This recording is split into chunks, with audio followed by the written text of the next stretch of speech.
क्या वो golden era था जब मार्वल वर्सेस डीसी का क्लास हुआ करता था। एंड हर एक क्लास में एमसीयू ने डीसीयू को बहुत ही बुरी तरह धोया है, बहुत ही बुरी तरह। चाहे वो बैटमैन वर्सेस सुपरमैन का कैप्टन अमेरिका सिविल वॉर के साथ हो, या फिर Suicide Squad versus Doctor Strange का, Wonder Woman versus Spiderman Homecoming का, या फिर Justice League versus Thor Ragnarok का। हर एक बैटल में क्लीन स्वीप मारा है एमसीयू ने। बट फिलहाल केस थोड़ा अलग है, सिचुएशन अलग है, जहां एमसीयू अपने डाउनफॉल में चल रहा है। थंडरबोल्ट्स जैसी अच्छी मूवी ब्रेक इवन नहीं कर पा रही है, और वहीं डीसीयू जो कि कंप्लीटली डेड हो चुका था, उसका रीबूट हो रहा है, और वो भी उस डायरेक्टर के साथ जिसने एमसीयू के वर्स्ट फेज में एक हाईएस्ट कलेक्शन मूवी देके गया। और वो रीबूट हो रहा है उस कैरेक्टर के साथ जो कि सुपर हीरो योनरा का फेस है, सुपरमैन।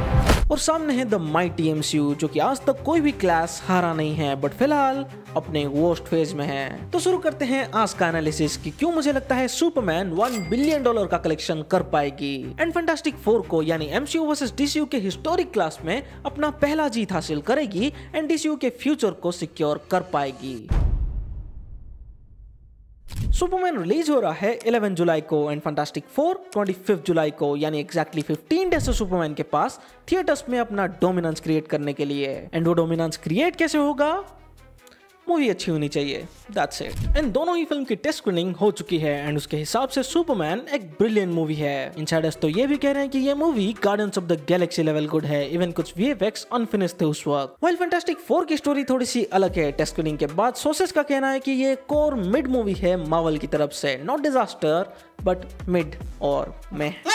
बट यू नो, हमेशा टेस्ट स्क्रीनिंग डिसाइड नहीं कर पाती है कि एक मूवी एक्चुअली बॉक्स ऑफिस में कैसा परफॉर्म करेगी, क्योंकि अगर ऐसा होता तो आज थंडरबोल्ट 700 से 800 मिलियन डॉलर कमा चुकी होती। इसलिए एक मूवी को $1 बिलियन कमाना है तो और भी कई सारे सर्कमस्टांसेस हैं, लेकिन एक सेकंड, मूवी अच्छी होनी चाहिए, that's it. Yeah, I was wrong, क्योंकि एक decent movie with 3 to 4 cool scenes and a great cameo भी $1 बिलियन कमा सकती है। डिपेंड करता है कि वो मूवी ओवरऑली कितना परफेक्ट है, क्राउड प्लीजिंग है।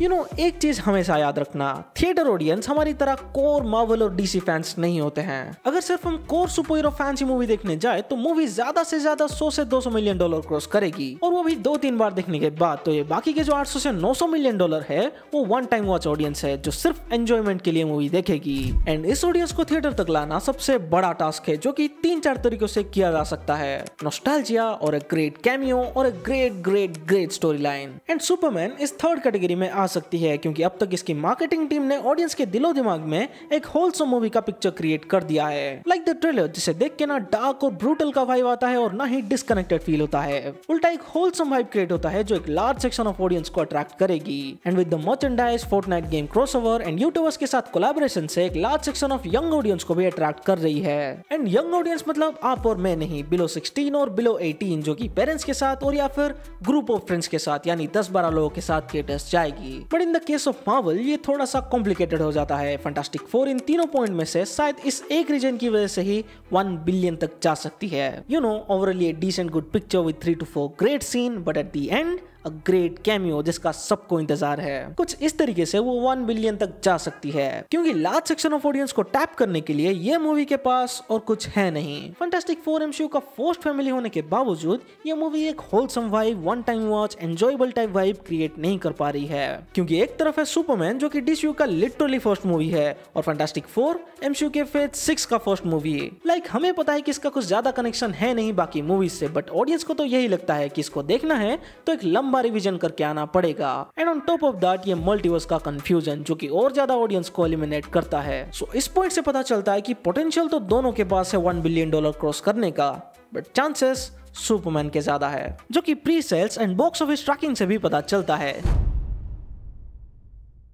सोर्सेस के हिसाब से सुपरमैन मोस्ट प्रोबेबली $135 मिलियन का कलेक्शन करने वाली है अपने ओपनिंग वीकेंड में, जो कि recently release Captain America Brave New World से 2.7x, फैंटास्टिक फोर से 1.7x and the last DCU movie the Batman जिसने 12.5 मिलियन प्री टिकट सेल्स किया था उससे भी 0.75x बेटर परफॉर्म कर रही है। एंड ये $135 मिलियन का ओपनिंग 2013 के मैन ऑफ स्टील से ज्यादा है, क्योंकि उस वक्त उसने कमाए थे $116 मिलियन जब सुपर हीरो मूवीज का बूम चल रहा था। वेल फैंटास्टिक 4 का थोड़ा कंफ्यूजिंग है, क्योंकि प्रॉपर डाटा आया नहीं अभी तक, क्योंकि टाइम भी नहीं हुआ है। बट सोर्सेस के हिसाब से ये मूवी भी 125 to 136 मिलियन का ओपनिंग ले सकती है। एंड कुछ रिपोर्ट्स तो ऐसे भी हैं कि 155 मिलियन का ओपनिंग भी हो सकता है, but I don't think so. So numbers के हिसाब से भी सुपरमैन थोड़ा सा आगे ही है, but what I see is दोनों मूवीज के पास वो पोटेंशियल है कि वो नेक्स्ट बार्बिनहाइमर का सिचुएशन क्रिएट कर सकते हैं एंड दोनों इंडिपेंडेंटली एक डिजर्विंग कलेक्शन कर सकते हैं। बट फाइनल वर्डिक्ट तो यही रहेगा कि Superman has that potential and capability to cross $1 billion in box office. And MCU versus DCU के क्लास में अपना हिस्टोरिक जीत हासिल करके डीसीयू का फ्यूचर सिक्योर कर सकता है। एंड फैंटास्टिक 4 को कोई अगर बचा सकता है तो वो है Robert Downey Junior. But you know, इन दोनों के बैटल में इस बार एक कोर जाइंट है, और क्या पता वो इन दोनों को कच्चा चबा जाए।